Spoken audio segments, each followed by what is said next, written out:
ಶ್ರೀಮಾತಾ ಅಪ್ಪಾಜಿ ಅಮೃತಹಸ್ತಾಯ ವಿದ್ಮಹೇ ಮಹಾಶಕ್ತಿನೇತ್ರಾಯ ಧೀಮಹಿ ತನ್ನೋ ಅಪ್ಪಾಜಿ ಪ್ರಚೋದಯಾತ್.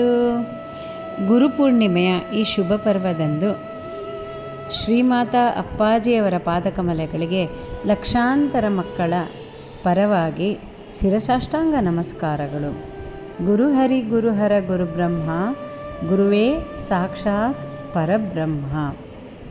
ಇಂತಹ ಶ್ರೀಮಾತಾ ಅಪ್ಪಾಜಿಯನ್ನು ಪಡೆದ ಅವರ ಸಾನ್ನಿಧ್ಯ ಹಾಗೂ ಆಶೀರ್ವಾದವನ್ನು ಪಡೆಯುತ್ತಿರುವ ನಮ್ಮೆಲ್ಲರ ಜನ್ಮ ಪಾವನ. ಗುರು ಎಂದರೆ ಕತ್ತಲಿನಿಂದ ಬೆಳಕಿನೆಡೆಗೆ, ಅಜ್ಞಾನದಿಂದ ಜ್ಞಾನದ ಕಡೆಗೆ ಅಂತ. ಗುರು ಅಂದರೆ ಒಂದು ನಾಮ ಹಾಗೂ ರೂಪಕ್ಕೆ ಸೀಮಿತವಾದದ್ದಲ್ಲ, ಅದೊಂದು ಅದಮ್ಯ ಚೈತನ್ಯ. ಜೀವನದ ದಿನನಿತ್ಯದ ಆಗುಹೋಗುಗಳು ಸುಖ ದುಃಖಗಳಲ್ಲೇ ಮುಳುಗಿರೋದು ಅಜ್ಞಾನ.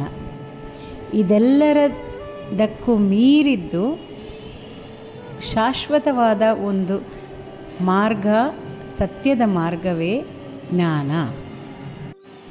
ಇಂತಹ ಅನಿತ್ಯದ ಮಾರ್ಗದಿಂದ ಸತ್ಯದ ಮಾರ್ಗಕ್ಕೆ ಕರೆದುಕೊಂಡು ಹೋಗುತ್ತಿರುವ ಮಹಾನ್ ಶಕ್ತಿ ಶ್ರೀಮಾತಾ ಅಪ್ಪಾಜಿ.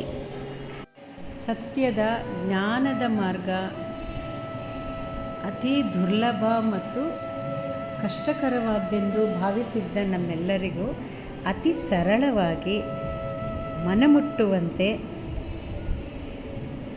ಮಾರ್ಗದರ್ಶನ ನೀಡುತ್ತಾ ಆ ಮಾರ್ಗದಲ್ಲಿ ಪುಟ್ಟ ಪುಟ್ಟ ಹೆಜ್ಜೆ ಇಟ್ಟು ಸಾಗುವಂತೆ ಶ್ರೀಮಾತಾ ಅಪ್ಪಾಜಿಯವರು ಕೈ ಹಿಡಿದು ನಡೆಸುತ್ತಿದ್ದಾರೆ.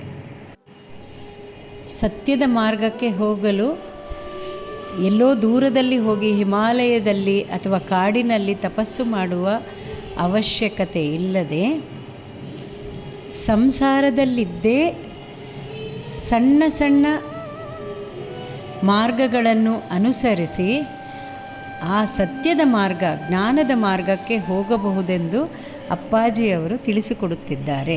ಮಹಾರಾಜ ಚೈತನ್ಯರು ಈ ಸತ್ಯ ಮಾರ್ಗದಲ್ಲಿ ನಡೆಯಲು ತುಂಬ ಸುಲಭವಾಗಿರುವ 3 ಸಂಗತಿಗಳನ್ನು ತಿಳಿಸಿದ್ದಾರೆ. 1 ಸದ್ವಿಚಾರ, 2 ನಾಮಸ್ಮರಣೆ, 3 ಸತ್ಸಂಗ. ಸದ್ವಿಚಾರ ಅಂದ್ರೇನು? ಸದಾ ಈ ನಮ್ಮ ದಿನನಿತ್ಯದ ಆಗುಹೋಗುಗಳ ಬಗ್ಗೆ ಆಲೋಚನೆಗಳನ್ನು ಮಾಡದೆ ಅದಕ್ಕೂ ಮೀರಿದ ಒಂದು ಭಗವಂತನ ಅಥವಾ ಗುರುವಿನ ನಾಮಸ್ಮರಣೆಯಲ್ಲಿ ತೊಡಗುವುದೇ ಸದ್ವಿಚಾರ. ನಾಮಪಾರಾಯಣ ಇದು ಹೇಳುವಂತೆ ಭಗವಂತನ ಗುರುವಿನ ನಿರಂತರ ನಾಮಸ್ಮರಣೆ, ನಾಮಜಪ ಮಾಡುವುದೇ 2ನೇ ಒಂದು ದಾರಿ. 3ನೇ ವಿಕಲ್ಪ ಅಂದರೆ ಸತ್ಸಂಗ, ಅಂದರೆ ಒಳ್ಳೆಯ ಜನರ ಸಂಘ. ಒಳ್ಳೆಯ ಜನರು ಅಂದರೆ ಯಾರು? ಒಳ್ಳೆಯ ಜನರು ಅಂದರೆ ಸದಾ ಈ ಭಗವಂತನ ನಾಮಸ್ಮರಣೆ ಮಾಡುತ್ತಾ, ಅವನ ಕತೆ ಕೇಳುತ್ತಾ, ಆ ಲೀಲೆಗಳ ವರ್ಣನೆ ನೋಡುತ್ತಾ, ಅದರ ಬಗ್ಗೆಯೇ ಅವನ ಬಗ್ಗೆಯೇ ಸದಾ ಆಲೋಚನೆ ಮಾಡುತ್ತಾ, ಈ ಸುಖ ದುಃಖಗಳ ಆಗುಹೋಗುಗಳ ವರ್ತುಲದಿಂದ ದೂರ ಇದ್ದು ಭಗವಂತನ ಕಡೆಗೆ ಗಮನ ಕೊಡುವುದೇ, ಅಂತಹ ದಾರಿಯಲ್ಲಿರುವವರೇ ಒಳ್ಳೆಯ ಜನ ಅಥವಾ ಅವರ ಸಂಘವೇ ಸತ್ಸಂಗ.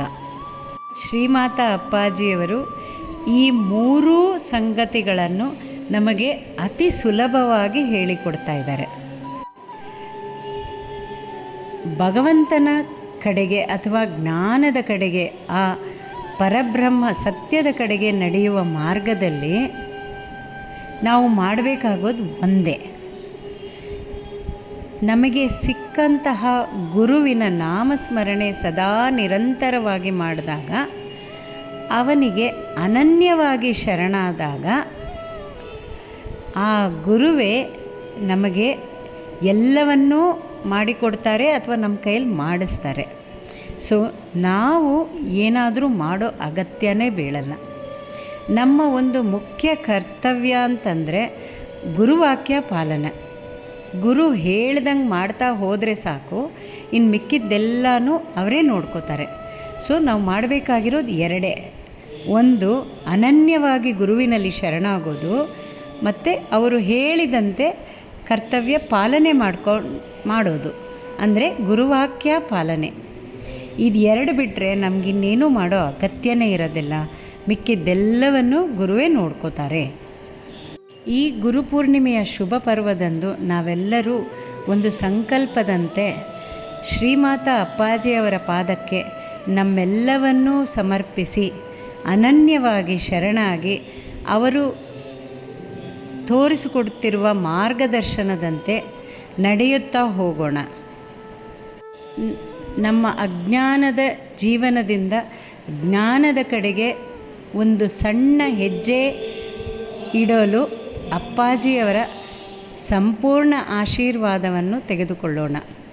ಅಪ್ಪಾಜಿ, ನೀವೇ ನಮಗೆ ತಾಯಿ, ತಂದೆ, ಗುರು, ಬಂಧು ಬಳಗ ಎಲ್ಲವೂ. ನಮ್ಮೆಲ್ಲವೂ ನಿಮಗೇ ಅರ್ಪಣೆ. ನಿಮಗೇ ಅನನ್ಯ ಶರಣು. ಅಪ್ಪ, ನಮ್ಮ ಕೈ ಹಿಡಿದು ನಡೆಸಿ ಅಪ್ಪ. ಜೈ ಶ್ರೀಮಾತಾ.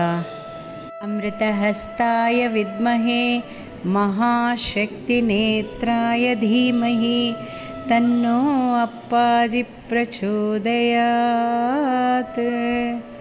ಓಂ ಶ್ರೀ ಗುರುಭ್ಯೋ ನಮಃ.